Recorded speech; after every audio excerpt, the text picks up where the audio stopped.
Good morning friends, welcome to online education. Prajapati ક્લાસીસમાં આપનું હાર્દિક સ્વાગત છે. આપણે લાસ્ટ વિડીયોમાં જોયું, પહેલો યુનિટ ચાલુ કરેલો છે ક્યુ ફોર ક્વેશ્ચન. હવે આ યુનિટમાં આપણે એક્ટિવિટી 1 જોઈ. એક્ટિવિટી 1 માં એક ઇમેજિનરી ઇન્ટરવ્યુ હતું સુનિતા વિલિયમ્સ સાથે. મેં વિડીયોમાં લાસ્ટમાં સુનિતા વિલિયમ્સ વિશે થોડું તમને ઇન્ટ્રોડક્શન કરવા માટે કે સુનિતા વિલિયમ્સ કોણ છે એ માટે એક વિડીયો પણ મૂકેલો હતો. હોમવર્ક પણ તમને આપ્યું હતું કે તમારે પણ તમારા ફ્રેન્ડનું ઇન્ટરવ્યુ લેવાનું છે. તમારા ફ્રેન્ડને ઓછામાં ઓછા 10 પ્રશ્ન પૂછવાના છે, એના જવાબ તમારે મેળવવાના છે. એક પેજમાં આખું ઇન્ટરવ્યુ તૈયાર કરવાનું છે.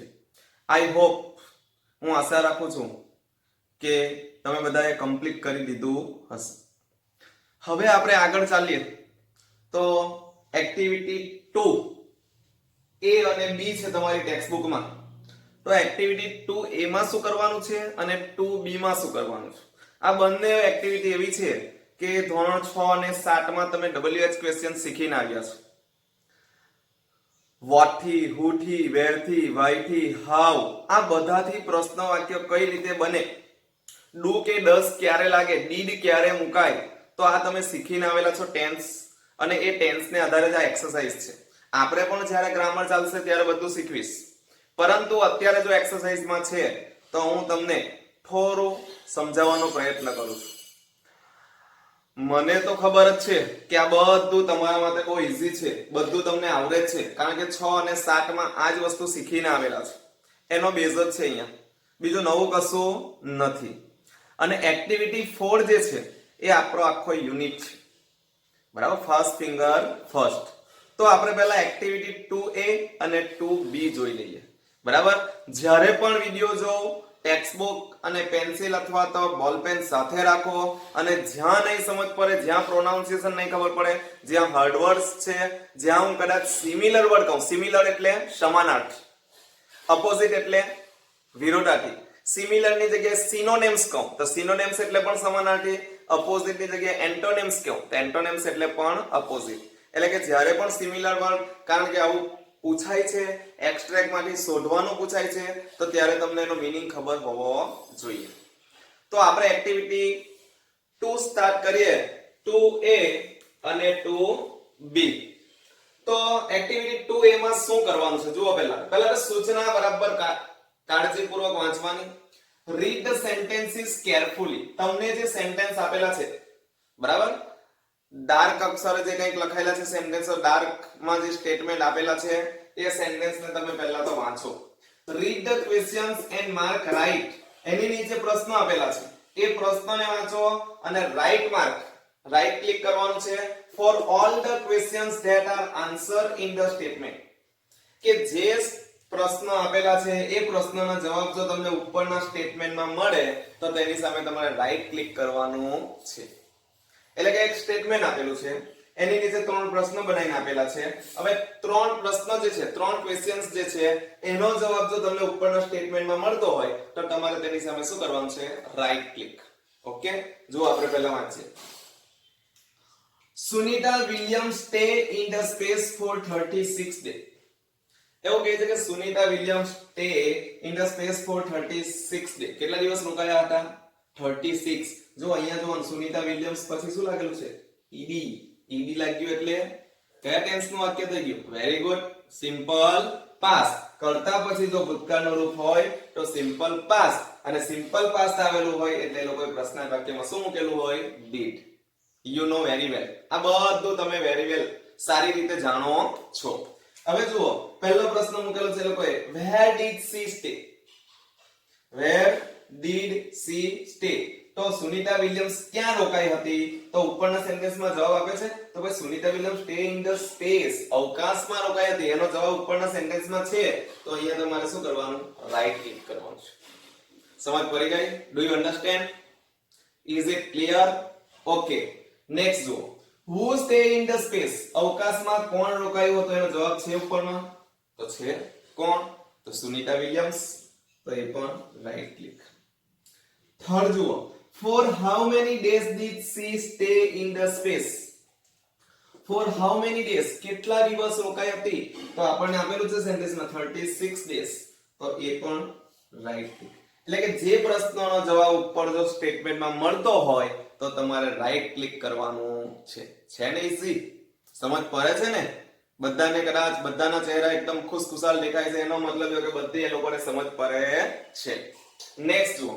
The theater was first developed in Greece. પહેલો થિયેટર એમ કે ક્યાં ડેવલપ થયો હતો? ગ્રીસમાં. As a part of religious view. કંઈક ધાર્મિક, રિલિજિયસ એટલે કેવું? ધાર્મિક, બરાબર? ધાર્મિક કંઈક વસ્તુ જોવાના સંદર્ભમાં પહેલું થિયેટર ગ્રીસમાં ડેવલપ થયું હતું. તો પહેલો જ પ્રશ્ન જુઓ, what was developed in Greece? ગ્રીસમાં શાનું ડેવલપ થયું હતું? તો જવાબ મળે છે theatre. Why was the theater developed? શા માટે? તો as a part of religious view. એ પણ આન્સર મળે છે. થર્ડ જુઓ, where did the first theater develop? પહેલો થિયેટર ક્યાં ડેવલપ થયું હતું? તે પણ આન્સર મળે છે. ક્યાં? ગ્રીસમાં. તો એ પણ રાઈટ ક્લિક. એટલે કે જે પ્રશ્નનો જવાબ ઉપરના સ્ટેટમેન્ટમાં મળે છે તો આપણે રાઈટ ક્લિક કરવાનું છે. એ કઈ આપણી એક્ટિવિટી છે 2A. હવે નેક્સ્ટ તમે ટેક્સ્ટ બુકમાં જુઓ. હવે મેં બધા સેન્ટેન્સ લખ્યા નથી, તમે ટેક્સ્ટ બુક ખોલો, પેજ નંબર 3 ઉપર જુઓ. સેકન્ડ નંબર ઉપર ત્રીજું સેન્ટેન્સ આપેલું છે જુઓ. The first newspaper advertisement appeared on the back page of a London newspaper in 1625.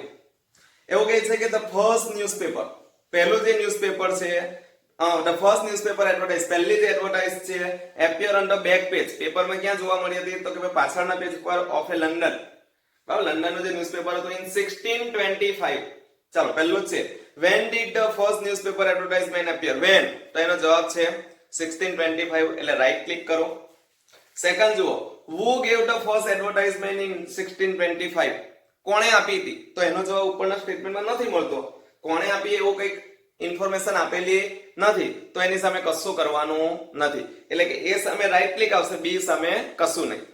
C પર જુઓ, where did the advertisement appear in the London newspaper?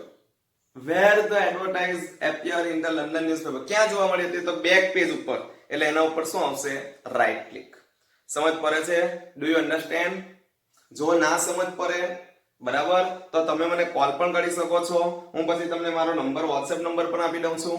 એના ઉપર પણ તમે મેસેજ મોકલશો, નામ લખીને મોકલજો, સ્ટાન્ડર્ડ 8 પ્રજાપતિ ક્લાસીસ, તો હું તમને તરત રિપ્લાય મળી જશે. Kiran Bedi is the first woman IPS officer of India.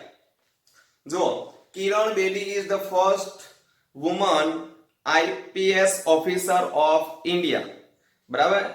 તો who is the first woman IPS officer of India? તો જવાબ મળશે કિરણ બેદી. એટલે રાઈટ ક્લિક કરો. what is Kiran Bedi? કિરણ બેદી શું છે? તો IPS ઓફિસર છે, એ પણ મળશે.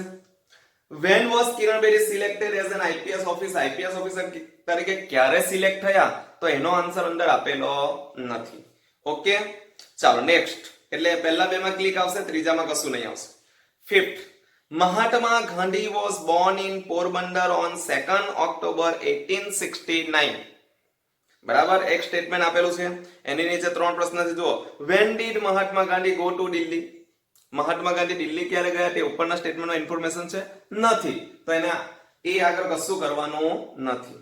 where was Mahatma Gandhi born? ક્યાં જન્મ થયો હતો? તો જવાબ છે પોરબંદર. એટલે રાઈટ ક્લિક કરો બી આગળ.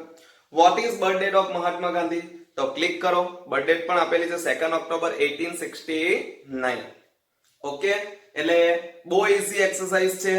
એક તમારે પણ પહેલા તો હાર્ડ વર્ડ્સ લખ્યા હશે, મેં બોર્ડ પર હાર્ડ વર્ડ્સ લખેલા શાના? એક્ટિવિટી 1 ના, બરાબર? ત્યારબાદ તમે ઇન્ટરવ્યુ લખ્યું હશે, તમારા ફ્રેન્ડનું ઇન્ટરવ્યુ બનાવવાનું હતું તે, અને એક્ટિવિટી 2A પણ તમારે ટેક્સ્ટ બુકની નોટમાં લખવાનું છે.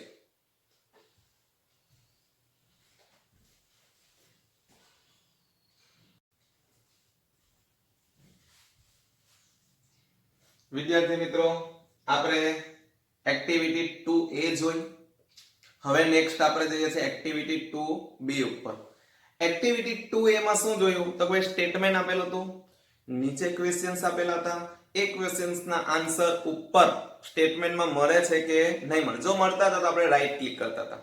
હવે આપણે એક્ટિવિટી 2B ઉપર જઈએ છીએ અને 2B એક્ટિવિટી જે છે એ સૌથી ઈઝી છે અને તમારા માટે તો વધારે પડતી ઈઝી છે. તો કે ભાઈ કેમ? તો ભાઈ 6 and 7 સ્ટાન્ડર્ડમાં તમે આ જ વસ્તુ શીખીને આવેલા છો, WH ક્વેશ્ચન્સ.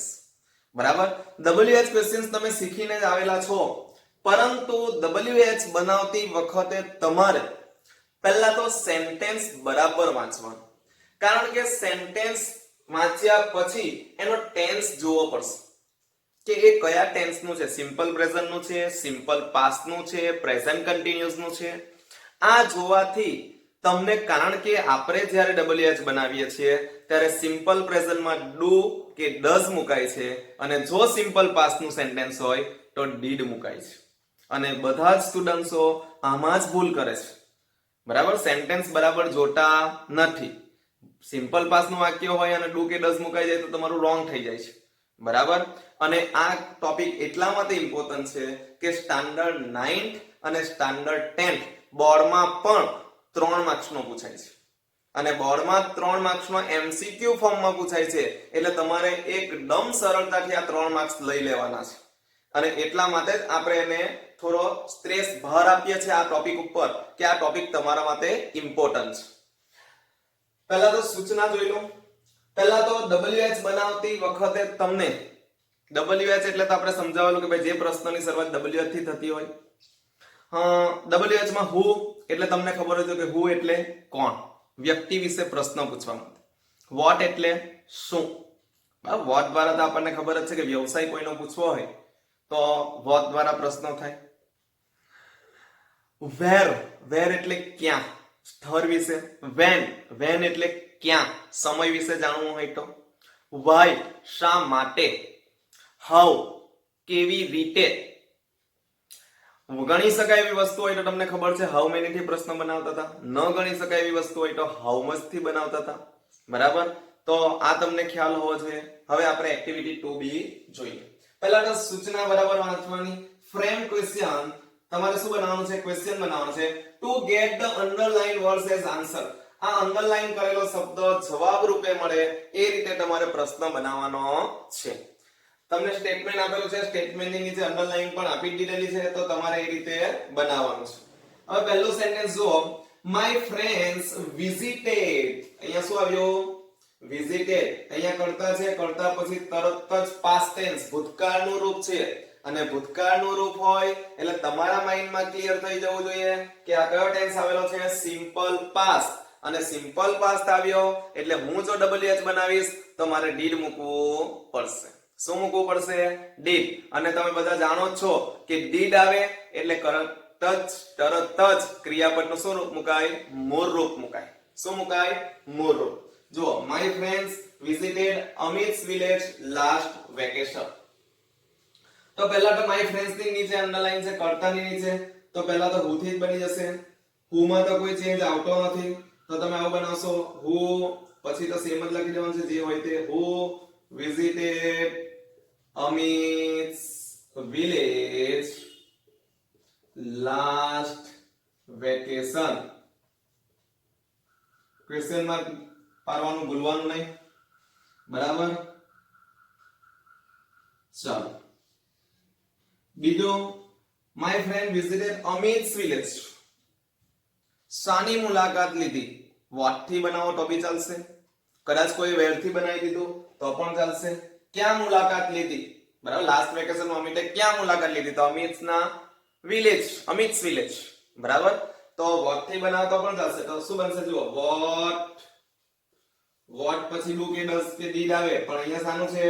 સાદા ભૂતકાળનું છે. સાદા ભૂતકાળ આવે એટલે અહીંયા તમારે શું મૂકવું પડે? did. what did my friends.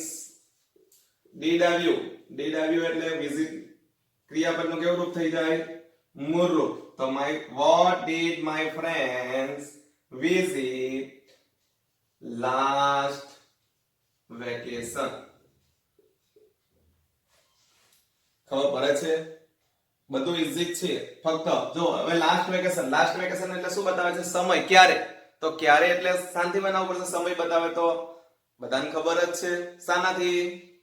Okay very good Shanti van તો વેન થી પ્રશ્ન વાક્ય બનશે ત્રીજું વેન સાદો ભૂતકાળ છે એટલે did my friends when did my friends visit Amit's village પછી લાસ્ટ વેકેશન લખાય નહીં કારણ કે લાસ્ટ વેકેશન તો આપણને આન્સર મળવાનો છે બરાબર ક્યારે મુલાકાત લીધી તેનો આન્સર છે લાસ્ટ વેકેશન એટલે વેન થી પ્રશ્ન પૂછ્યો જો એક સમય બતાવેલો હતો બરાબર આ બાજુ કર્તા વિશે પ્રશ્ન એટલે આ રીતે તમારે WH બનાવવાના છે એક્ટિવિટી 2B માં 5 સેન્ટેન્સ આપેલા છે 3 હું સમજાવું છું 2 પછી ડાયરેક્ટ ટેક્સ્ટ બુકમાં સમજાવું અને પછી તમારે જાતે બનાવવાના છે ચાલો કનૈયાલાલ મુનશી brought પાટણની પ્રભુતા in 1960 કનૈયાલાલ મુનશીએ પાટણની પ્રભુતા નામની બુક લખેલી ક્યારે in 1960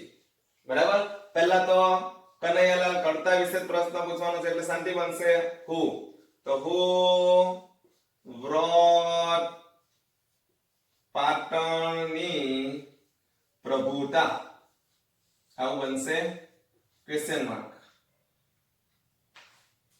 બરાબર who brought પાટણની પ્રભુતા પછી તમે કદાચ એવું લખ્યું હશે કે in 1916 તો પણ ચાલશે સેકન્ડ જુઓ પાટણની કનૈયાલાલ મુનશી brought પાટણની પ્રભુતા તો એવું થાય ને કે કનૈયાલાલ મુનશીએ પાટણની પ્રભુતા લખી તો કનૈયાલાલ મુનશીએ શું લખ્યું શું એટલે what okay very good what કયા ટેન્સ નું વાક્ય છે ભૂતકાળનું છે અહીંયા તો બધા સિમ્પલ પાસ્ટ માં આપેલા છે એટલે તમે ડીડ મૂકી દો છો પણ જ્યારે એક્ઝામ માં આવશે ત્યારે મિક્સ આવશે તો તમારે જાતે નક્કી કરવું પડશે કે ડુ ડઝ કે ડીડ આવે ઓકે એટલા માટે આપણે અત્યારે ટેન્સ જોવાનું રાખવાનું અહીંયા ભૂતકાળ છે એટલે અહીંયા શું મૂકી દીધું what did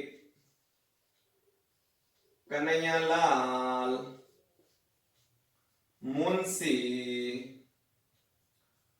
write in 1916 1916 માં શું લખ્યું હતું તો જવાબ મળશે આપણને પાટણની પ્રભુતા એક બુક લખેલી ત્યાં નેક્સ્ટ શું છે 1960 એનો મતલબ શાંતિ બનશે તો when થી તો when did Kanaiya Lal Munshi when did Kanaiyalal Munshi write પાટણની પ્રભુતા તો એનો જવાબ મળશે in 1960 અહીંયા તમને અંડરલાઈન કરેલા વર્ડ આપેલા છે તમારે ફક્ત એને WH શાનાથી બને છે તે બનાવવાના છે થર્ડ સેન્ટેન્સ જુઓ Sunita Williams was Born on 19 September 1965 in Ohio બરાબર આપણો ઇન્ટરવ્યુમાં જોયો આપણે ચાલો તો સુનિતા વિલિયમ્સ ની નીચે અંડરલાઈન છે એટલે who was born on 19 September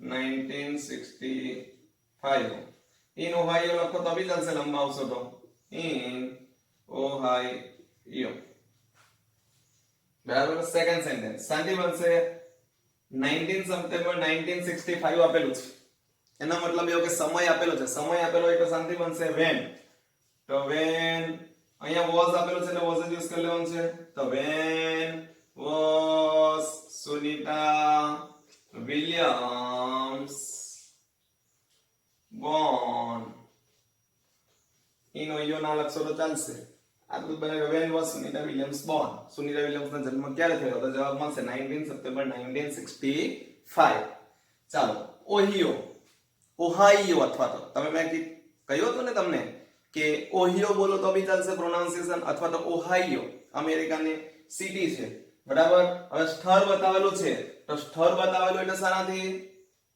ચાલો કોણ કહેશે ઓ વેરી ગુડ વેર થી તો વેર was Sunita Williams born બની ગયું પછી નેક્સ્ટ લખવાની જરૂર નથી વેર વોઝ ક્યાં જન્મ્યા હતા? તો જવાબ મળે છે વેન, તો આનો જવાબ મળે છે ને હુ, તો સુનિતા વિલિયમ્સ. આ રીતે તમારે 5 સેન્ટેન્સ બનાવવાના છે. 3 મેં બનાવી આપ્યા છે, બરાબર. બીજા 2 હું અત્યારે ચર્ચા કરી લઈએ આપણે ટેક્સ્ટ માંથી જ, અને પછી તમારે 5 સેન્ટેન્સ તમારી નોટબુકમાં પણ એક્ટિવિટી કરવાની છે. રોજે રોજનું લેસન રોજ કરતા રહેજો, એટલે બધું ભેગું થાય નહીં. કારણ કે આના પછી આપણે નેક્સ્ટ એક્ટિવિટી 4 ઉપર જવાના છે. ચાલો એના પછીનું સેન્ટેન્સ જુઓ તો પેજ નંબર 4 ઉપર, Munna made mango juice in the morning. Fourth sentence, ચોથું સેન્ટેન્સ શું છે? Page number 4, fourth sentence, sentence number 4, Munna made mango juice in the morning. ચાલો પહેલા તો મુન્નાની નીચે જ અંડરલાઈન છે એટલે શાંતિ બનશે, તો મુન્નાની જગ્યાએ ખાલી હુ મૂકી દો એટલે આવું બનશે, who made mango juice in the morning. બરાબર. મુન્નાએ મેંગો જ્યુસ બનાવ્યું, તો શું બનાવ્યું? તો વોટ થી બનશે, તો એવું બનશે વોટ ડીડ મુન્ના મેડ નું શું થઈ જશે? Make. Make. What did Munna make in the morning. Morning માં શું બનાવ્યું? તો જવાબ આવશે મેંગો જ્યુસ. અને ઇન ધ મોર્નિંગ એટલે શું બતાવે છે? સમય, એટલે વેન થી બનશે. શાંતિ બનશે વેન. તો when did Munna make mango juice? Question mark. Question mark મૂકવાનું ભૂલવાનું નહીં. ચાલો next, Maya attended the special classes to learn English. બરાબર. માયા attended ની નીચે અંડરલાઈન કરેલી છે, એ ખોટી છે, એ the special classes ની નીચે આવશે. બરાબર. અહીંયા ભૂલથી attendant ક્રિયાપદની નીચે અંડરલાઈન થઈ ગઈ છે, એ ખોટી છે. પહેલા તો who થી બનશે, તો who attended the special classes to learn English. પછી the special classes, Maya attended the special, માયા શું એટેન્ડ કરે છે? શું એટલે what થી બનશે, તો what did Maya attend. attended નું શું થઈ જશે? attend to learn English. English શીખવા માટે શું એટેન્ડ કરે છે? તો જવાબ મળશે the special classes, એટલે શાંતિ બનશે what થી. અને માયા attended the special classes to learn English. Maya special class attend કરે છે શું કરવા માટે? તો ઇંગ્લિશ શીખવા માટે. તો ઇંગ્લિશ શીખવા માટે, તો શા માટે? શા માટે એટલે કારણ પૂછવા માટે શાંતિ પ્રશ્ન બનાવવો પડશે. ચાલો વિચારો, કોણ જવાબ આપશે? ચાલો ચાલો ફટાફટ. Okay, very good. વાય થી બનશે. વાય એટલે શા માટે, કારણ જાણવા માટે શાંતિ પ્રશ્ન પૂછવો પડે વાય. તો એવું બનશે ને, why did Maya attend the special classes. ફરીથી બોલું છું, why did Maya attend the special classes? બરાબર. Question mark. એના પછીની એક્ટિવિટી 3 આપેલી છે, એનું કંઈક બહુ ઇમ્પોર્ટન્ટ નથી, ફક્ત રીડર્સ આપેલા છે. તમે રીડિંગ કરી લેજો અને એક્ટિવિટી 3 જાતે કરી લેજો. ઉખાણા છે, બીજું કશું નથી. બરાબર. એટલે એના માટે આપણે અત્યારે સમય વેસ્ટ કરતા નથી અને હવે આપણે નેક્સ્ટ જવાના છે એક્ટિવિટી 4 ઉપર. તમે તમારી નોટબુકમાં 2A અને 2B પણ લખી નાખશો. ટેક્સ્ટ બુકની નોટ બનાવી લેજો અને રોજે રોજનું કામ રોજે રોજ કરજો, કે જેથી કરીને પછી બધું સામટું ભેગું થાય નહીં. Thank you very much.